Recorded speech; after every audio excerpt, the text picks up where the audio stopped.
کا مقام اور ماں کا مرتبہ یہ چیز ہے۔ اللہ کے نبی صلی اللہ علیہ وسلم نے ارشاد فرمایا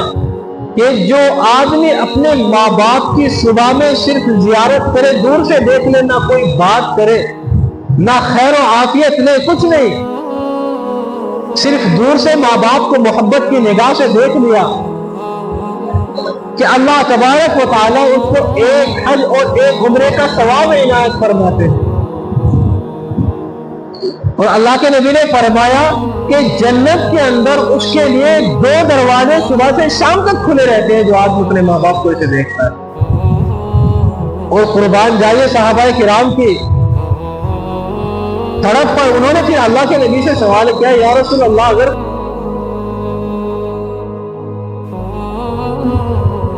وہ فرماتے ہیں کہ میں نے اللہ کے نبی صلی اللہ علیہ وسلم سے پوچھا، یا رسول اللہ، ای العمل احب الی اللہ،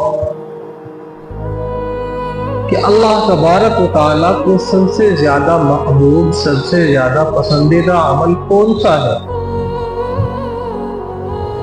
اللہ کے نبی صلی اللہ علیہ وسلم نے ارشاد فرمایا، الصلاۃ علی وقتہا،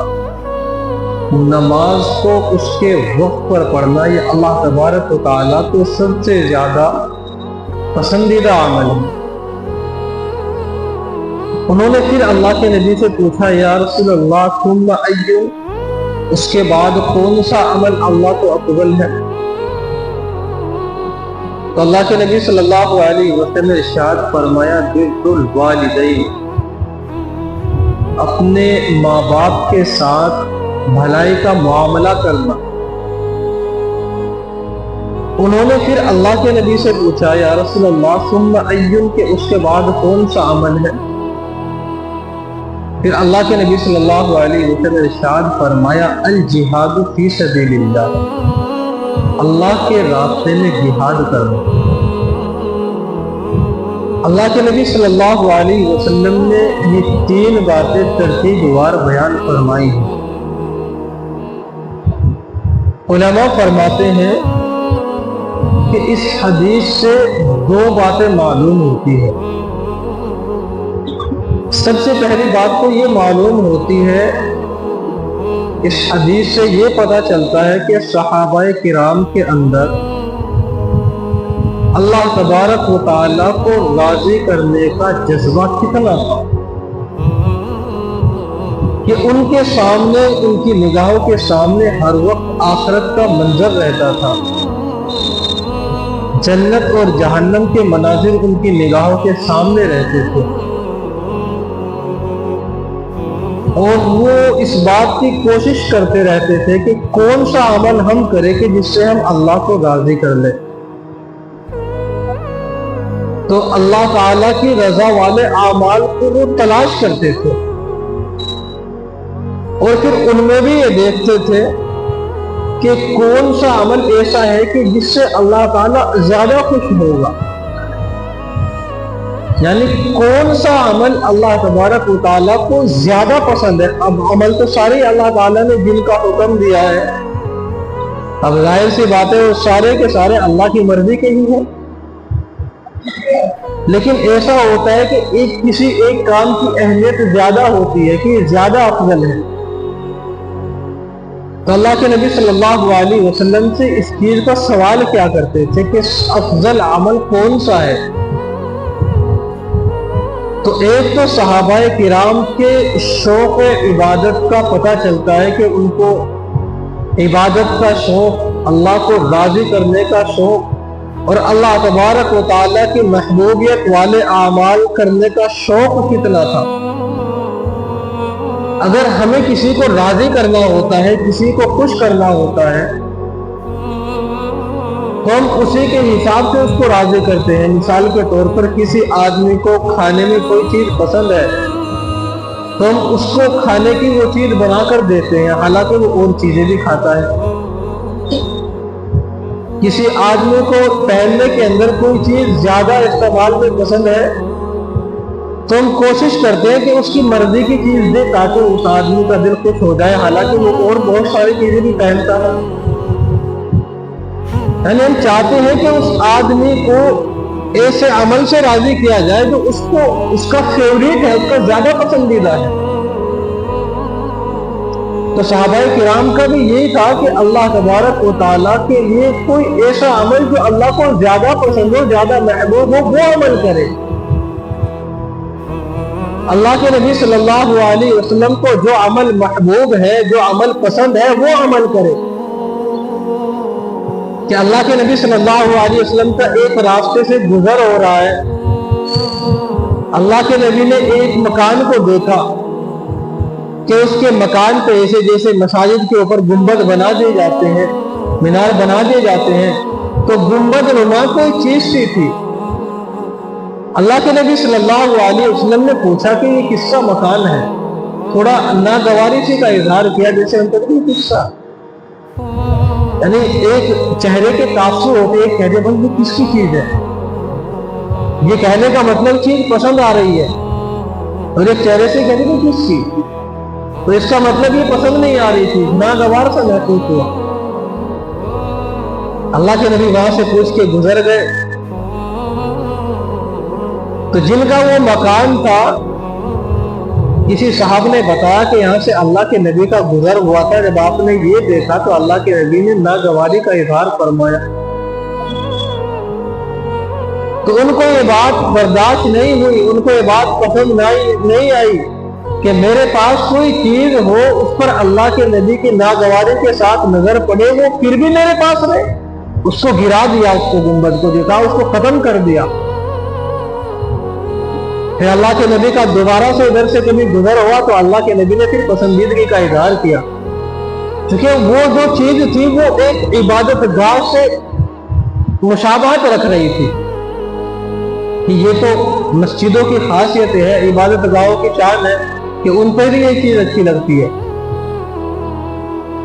تو صحابہ کرام ہر عمل کے اندر یہ دیکھتے تھے کہ اللہ تعالیٰ کس عمل سے راضی ہے، اللہ کے نبی کس عمل سے راضی ہے۔ تو ایک چیز تو یہ پتہ چلی کہ ان کا شوق کتنا تھا۔ حضرت عبداللہ بن عمر رضی اللہ عنہ کے بارے میں آتا ہے کہ ایک دفعہ حضرت ابو ہریرہ رضی اللہ عنہ کے پاس بیٹھے ہوئے تھے۔ حضرت ابو ہریرہ رضی اللہ عنہ نے بیان کیا کہ اللہ کے نبی کی حدیث ہے، جو آدمی کسی شخص کی جنازے کی نماز میں شریک ہو، اس آدمی کو ایک قیراط ثواب ملتا ہے، اور جو آدمی کسی جنازے کے ساتھ میں چلتا ہے اس کو ایک قیراط ثواب ملتا ہے، اور جو آدمی جنازے میں بھی شریک تھا، جانے میں بھی شریک تھا، پھر دفن میں بھی شریک ہوا، تو اس آدمی کو 3 قیراط ثواب ملتے ہیں۔ قیراط مدینے کے اندر ایک ناپنے کا آلہ ہوا کرتا تھا، جیسے ہمارے یہاں ہوتا ہے کہ 1 کلو ہو گیا، 2 کلو ہو گیا، 1 سیر ہو گیا، 2 سیر ہو گیا، تو ان کے یہاں ناپنے کا ایک آلہ ہوتا تھا یہ۔ اور حدیث شریف میں آتا ہے کہ جنت کا جو قیراط ہوگا وہ احد پہاڑ کے برابر ہوگا، اتنا بڑا ہوگا وہ۔ تو گویا کہ اگر کوئی آدمی صرف جنازے کی نماز پڑھے تو اسے ایک احد پہاڑ کے برابر نیکیوں کا ثواب ملے گا۔ جو آدمی جنازے کی نماز پڑھنے کے بعد جنازے کے ساتھ میں قبرستان جائے، اس کو 2 احد پہاڑوں کے برابر ثواب ملے گا،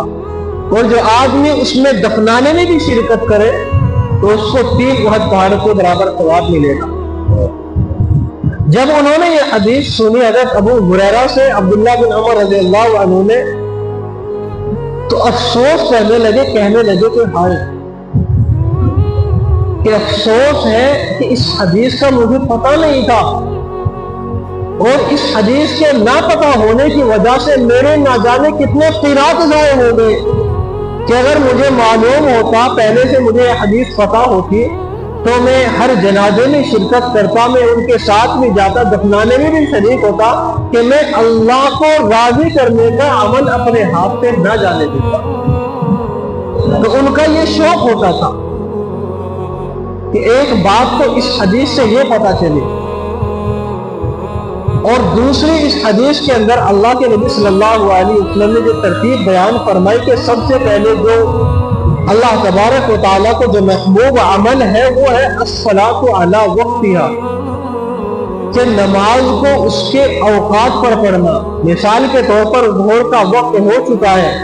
اذان ہو چکی ہے، جماعت کا وقت متعین ہے، تو پھر آدمی جماعت کے ساتھ جا کر نماز پڑھ لے۔ تو یہ اللہ تبارک و تعالیٰ کو سب سے زیادہ پسندیدہ عمل ہے۔ ایک آدمی نماز پڑھے لیکن جماعت چھوڑ کر نماز پڑھے، ایک آدمی نماز پڑھے لیکن وقت نکال کر نماز پڑھے کہ بیٹھے ہوئے باتوں میں لگے ہوئے ہیں، اور نماز کا وقت نکل گیا، قضا نماز کا وقت شروع ہو گیا کہ آدمی پھر قضا نماز کر کے پڑھے، تو پھر اس آدمی کے لیے اللہ تبارک و تعالیٰ نے ارشاد فرمایا فویل للمصلین، کہ ہلاکت ہو ایسے نمازیوں کے لیے، الذین هم عن صلاتهم ساہون، کہ جو اپنی نمازوں سے ہی غفلت برتتے ہیں، ایسے نمازوں کے لیے ہلاکت ہے۔ تو نماز بھی ہو اور نماز وقت پر بھی ہو، نماز وقت نکلنے کے بعد نہ ہو۔ اگر کسی عذر کی وجہ سے، کسی مجبوری کی وجہ سے چھوٹ جائے وہ الگ بات ہے، لیکن بغیر عذر کے نماز کو اپنے ہاتھ سے نہ جانے دے۔ اس کے بعد پھر اللہ کے نبی صلی اللہ علیہ وسلم نے جو ارشاد فرمایا، جب پوچھا اللہ کے نبی سے کہ اس کے بعد کون سا عمل اللہ کو پسندیدہ ہے، تو پھر فرمایا بر الوالدین، اپنے ماں باپ کے ساتھ نیکی کا برتاؤ کرنا، بھلائی کا معاملہ کرنا۔ پھر تیسرے نمبر پر ارشاد فرمایا الجہاد فی سبیل اللہ، کہ تیسرے نمبر پر اللہ تبارک و تعالیٰ کو جو زیادہ محبوب عمل ہے وہ اللہ کے راستے میں جہاد کرنا ہے۔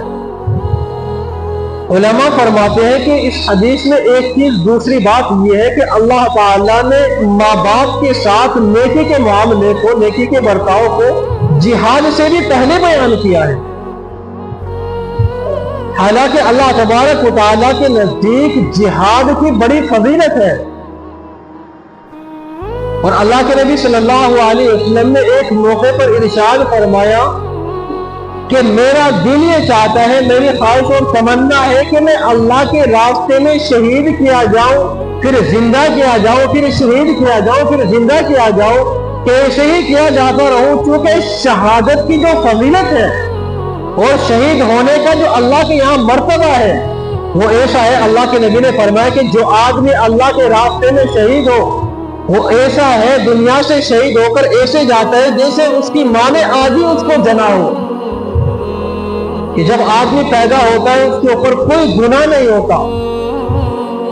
بلکہ آدمی گناہوں سے بالکل معصوم ہوتا ہے، گناہوں سے بالکل پاک صاف ہوتا ہے۔ کہ جو آدمی اللہ کے راستے میں شہید ہوتا ہے اس آدمی کی حالت ایسی ہوتی ہے جیسے وہ بالکل پاک صاف ہو گناہوں سے۔ اور پھر علماء نے فرمایا کہ جب جنتی جنت میں چلے جائیں گے، جہنمی جہنم میں چلے جائیں گے، جنتی آدمی جنت کے نظارے دیکھ کر، جنت کی چیزوں کو دیکھ کر، وہاں کی عیش مستی کو دیکھ کر، وہاں کی راحتوں کو، نعمتوں کو، لذتوں کو دیکھ کر جو دنیا ہے، دنیا کو بالکل بھول جائے گا کہ دنیا کی اس کی نگاہوں کے اندر ایک مچھر کے برابر حیثیت نہیں ہوگی۔ اس کی نگاہوں کے اندر دنیا کی بالکل وقات اور حیثیت ختم ہو چکی ہوگی کہ جنت چیز کیا ہے۔ لیکن ایک شہید ہوگا کہ کوئی جنتی جنت سے آنے کی تمنا نہیں کرے گا دنیا کے اندر، لیکن ایک شہید ہوگا جس کی تمنا یہ ہوگی کہ میں دنیا میں جاؤں اور میں اللہ کے راستے میں شہید کیا جاؤں، میں پھر زندہ کیا جاؤں، پھر میں یہاں آؤں، پھر اللہ کے راستے میں شہید کیا جاؤں۔ کہ شہید کو جو اللہ تعالیٰ کی طرف سے مرتبے دیے جائیں گے وہ اتنے بڑے ہوں گے کہ شہید ہونے کے لیے پھر دنیا میں آنے کی تمنا کرے گا۔ کہ اللہ تبارک و تعالیٰ نے ماں باپ کے ساتھ نیکی کا معاملہ کرنے کو، نیکی کا برتاؤ کرنے کو شہید سے بھی پہلے بیان کیا ہے۔ اس سے اندازہ لگایا جا سکتا ہے کہ ماں باپ کا مقام اور مرتبہ کیا چیز ہے۔ اللہ کے نبی صلی اللہ علیہ وسلم نے اتنی اہمیت کے ساتھ ماں باپ کا مقام اور مرتبہ بیان کیا ہے کہ اتنی اہمیت کے ساتھ اللہ تبارک و تعالیٰ نے کسی اور کے حقوق کو بیان نہیں کیا کہ جن کا تذکرہ اللہ تبارک و تعالیٰ اپنے فوراً بعد کرے، جن کے حقوق کا ذکر اللہ تعالیٰ اپنے حقوق کے بعد کرے، ان کا مقام اور مرتبہ کیا ہوگا۔ اللہ تبارک و تعالیٰ نے چونکہ انسان کے دنیا کے اندر ظاہری طور پر جو آنے کا وجود ہے، جو ذریعہ ہے، وہ ماں باپ کو بنایا ہے۔ اللہ تبارک و تعالیٰ نے پھر ماں باپ کا جو مرتبہ رکھا ہے، مرتبہ بھی اللہ تعالیٰ نے ماں باپ کا ایسے ہی رکھا ہے کہ کوئی آدمی کچھ بھی کر لے، کتنا بھی کر لے، ماں باپ کا حق ادا نہیں کر سکتا۔ کہ اللہ تبارک و تعالیٰ نے یہ چیزیں ایسی بنائی ہیں۔ اللہ کے نبی صلی اللہ علیہ وسلم نے اسی لیے ارشاد فرمایا تھا کہ کاش میری ماں زندہ ہوتی اور میں عشاء کی نماز کے لیے مصلی پہ جا چکا ہوتا، فرض نماز کے لیے، نفل نماز نہیں، سنت نماز نہیں، فرض نماز کے لیے مصلی پہ جا چکا ہوتا، ادھر میری ماں آواز لگاتی بیٹا محمد، تو میں نماز چھوڑ کے ماں کے پاس جاتا کہ ماں بتاؤ کیا حکم ہے، کہ پہلے ماں کا کام کرتا میں، پھر اس کے بعد میں نماز پڑھتا۔ کہ ماں کا مقام اور ماں کا مرتبہ یہ چیز ہے۔ اللہ کے نبی صلی اللہ علیہ وسلم نے ارشاد فرمایا کہ جو آدمی اپنے ماں باپ کی صبح میں صرف زیارت کرے، دور سے دیکھ لے، نہ کوئی بات کرے، نہ خیر و عافیت لے، کچھ نہیں، صرف دور سے ماں باپ کو محبت کی نگاہ سے دیکھ لیا، کہ اللہ تبارک و تعالیٰ اس کو ایک حج اور ایک عمرے کا ثواب عنایت فرماتے ہیں۔ اور اللہ کے نبی نے فرمایا کہ جنت کے اندر اس کے لیے 2 دروازے صبح سے شام تک کھلے رہتے ہیں، جو آدمی اپنے ماں باپ کو اسے دیکھتا ہے۔ اور قربان جائیے صحابہ کرام کی طرف پر انہوں نے پھر اللہ کے نبی سے سوال کیا، یا رسول اللہ اگر کوئی آدمی اپنے ماں باپ کو دن میں 100 دفعہ دیکھے، اللہ کے نبی نے فرمایا کہ چاہے کتنی دفعہ دیکھے، جتنی دفعہ بھی اپنے ماں باپ کو محبت کی نگاہ سے دیکھے گا، اللہ تبارک و تعالی ہر بار دیکھنے کی وجہ سے اس کو ایک حج اور عمرے کا ثواب عطا فرمائیں گے۔ اور حج اور عمرہ بھی کون سا؟ الحج المبرور، جو حج اللہ تبارک و تعالی کے نزدیک مقبول ہے، قبول ہے اللہ تعالیٰ کے نزدیک جو حج۔ ایک آدمی حج کے لیے جاتا ہے، پیسے خرچ کر کے جاتا ہے، اتنا لمبا سفر طے کرتا ہے، پتہ نہیں کہ آدمی کا حج قبول ہوا کہ نہیں ہوا، اللہ ہی جانتا ہے۔ وہاں آدمی کو پریشانی بھی اٹھانی پڑ سکتی ہے، تکلیفیں بھی ہو سکتی ہے، راستے میں کہیں ٹھہرنے میں بھی ہو سکتی ہے، کہیں چلنے پھرنے میں بھی ہو سکتی ہے۔ تب جانے کے بعد اگر وہ حج قبول ہوا تو ثواب ملے گا، لیکن یہاں پر اللہ تبارک و تعالیٰ نے حج کا عمرے کا ثواب گھر پر ہی رکھ دیا کہ ماں باپ کو محبت کی نگاہ سے دیکھ لو، وہیں پر یہ حج عمرے کا ثواب مل جائے گا۔ کیونکہ ماں باپ کی خدمت سے بڑھ کر اللہ تبارک و تعالیٰ نے کسی اور چیز کے اندر ثواب نہیں رکھا۔ ماں باپ کی خدمت کے اندر اللہ تبارک و تعالیٰ نے بڑی برکتیں رکھی ہیں کہ جو آدمی مال و دولت کی زیادتی کا طالب ہے کہ میرے پاس مال و دولت کثرت کے ساتھ آ جائے، تو اپنے والدین کی خدمت کرے، اللہ تعالیٰ ان کی خدمت کی بدولت وہ دے گا کہ وہ سوچ بھی نہیں سکتا۔ کتابوں کے اندر واقعات بھرے پڑے ہیں والدین کی اطاعت سے متعلق کہ جنہوں نے اپنے ماں باپ کی اطاعت کی ہے، اپنے ماں باپ کا کہنا مانا ہے، اللہ تبارک و تعالیٰ نے ان کے لیے کیسے رحمتوں کے دہانے کھولے ہیں۔ بنی اسرائیل کے اندر ایک بچہ تھا، وہ کوئی بھی کام کرتا تھا اپنی والدہ سے پوچھ کے کیا کرتا تھا، اپنی والدہ سے پوچھے بغیر کوئی کام نہیں کرتا تھا۔ اس کے پاس ایک گائے تھی، اس کی گائے کو خریدنے کے لیے ایک فرشتہ انسانی شکل میں اس کے سامنے آیا اور آ کر کہنے لگا مجھے تمہاری ایک گائے چاہیے۔ علامہ بغوی رحمۃ اللہ علیہ نے تفسیر بغوی کے اندر اس کے واقعے کو بیان کیا ہے۔ تو فرشتہ اس سے کہنے لگا کہ مجھے تمہاری گائے چاہیے، اس کے لیے اتنی قیمت لے لو۔ وہ اپنی والدہ کے پاس گیا، اپنی والدہ سے پوچھا کہ کوئی آدمی اس کی اتنی قیمت لگایا ہے گائے کی؟ بیٹو والدہ نے منع کیا، اس نے آ کے باہر منع کر دیا کہ نہیں والدہ نے منع کیا ہے۔ اس فرشتے نے قیمت بڑھائی، وہ پھر اپنی والدہ کے پاس پوچھنے کے لیے گیا، وہ والدہ سے پوچھ کے آتا، والدہ انکار کر دیتی، یہ پھر فرشتہ ادھر قیمت بڑھاتا، وہ انسانی شکل میں تھا، پھر وہاں جاتا والدہ کے پاس، والدہ انکار کر دیتی۔ یہ فرشتہ جو تھا کہنے لگا اس سے کہ تم بار بار اپنی والدہ سے کیوں پوچھ کے آتے ہو؟ تو بچہ کہنے لگا کہ میں نے اپنی والدہ سے پوچھے بغیر کوئی کام نہیں کیا ہے۔ آج ہم اپنے والدین کی نہیں کرتے، ہم اپنے والدین سے صرف یہ سوال کرتے ہیں الٹا جیسے کہ تم نے میرے لیے کیا کیا ہے؟ جس شخص نے پس کے تمہارے لیے اپنی ہڈیوں کا ڈھانچہ بنا دیا، اس شخص سے یہ سوال کرتے ہو؟ اللہ کا شکر ادا کرو کہ اللہ کے نبی کی دعا ہے، نہیں تو جو زبان سے تمہاری بات نکلتی ہے اس بات پر تمہارے اوپر آسمان سے پتھروں کی بارش ہو جائے، زمین پھٹ کے تمہیں اپنے اندر نگل لے۔ یہ اتنا بڑا جملہ ہے کہ ماں باپ کے سامنے آدمی ایسے کرے کہ میں کوئی بھی کام اپنی والدہ سے پوچھے بغیر نہیں کرتا۔ وہ فرشتہ کہنے لگا کہ اچھا جب تم یہ کرتے ہو تو یاد رکھنا تمہارے پاس کچھ دنوں کے بعد کچھ لوگ آئیں گے تمہارے پاس، اور وہ تم سے اس گائے کا مطالبہ کریں گے، یہ گائے لینے آئیں گے تم سے، پھر تم ان سے بہت بھاری قیمت وصول کرنا، جو تم مانگو گے وہ دے دیں گے۔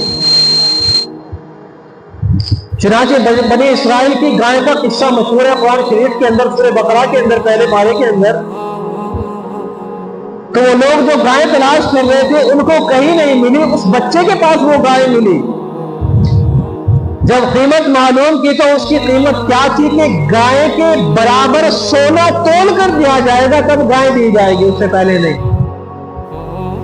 بنی اسرائیل کے لوگوں نے اللہ کے لیے وہ گائے قربان کرنی تھی، کسی واقعے میں جو واقعہ تفصیل کے ساتھ قرآن شریف کے سورہ بقرہ میں ہے، تو وہ گائے ذبح کرنی تھی اللہ کے لیے، اس کی قربانی دینی تھی۔ تو انہوں نے وہ گائے اس کا وزن کیا سونے کے برابر، اس کی قیمت اس بچے کو دی اور وہ گائے لے کے چلے گئے۔ علماء فرماتے ہیں کہ اللہ تبارک و تعالیٰ نے اس کو اتنی برکتیں صرف والدہ کی اطاعت کی بنا پر دی تھی کہ والدہ کی اطاعت کی اللہ تبارک و تعالیٰ نے اس کو اتنی برکتیں دی۔ اگر ہم بھی کامیابی چاہتے ہیں دنیا کے اندر ہو یا آخرت کے اندر ہو، اللہ تبارک و تعالیٰ نے ہمیں کامیابی کی شکل میں ہمارے سامنے ماں باپ کو رکھا ہے کہ اپنے ماں باپ کو خوش رکھیں۔ اور اگر کسی کے ماں باپ اس دنیا سے جا چکے، یا ماں جا چکی یا باپ جا چکا، تو آدمی ان کے لیے کثرت سے استغفار کرے کہ اللہ سے ان کی مغفرت کی زیادہ سے زیادہ آدمی دعا کرے کہ اللہ تعالیٰ ہو سکتا ہے اس چیز کی بنا پر اللہ تبارک و تعالیٰ تمہاری جو نافرمانی کی ہے اس نافرمانی کو معاف کر دے۔ اللہ تبارک و تعالیٰ ہم سب کو اپنے والدین کی قدردانی کی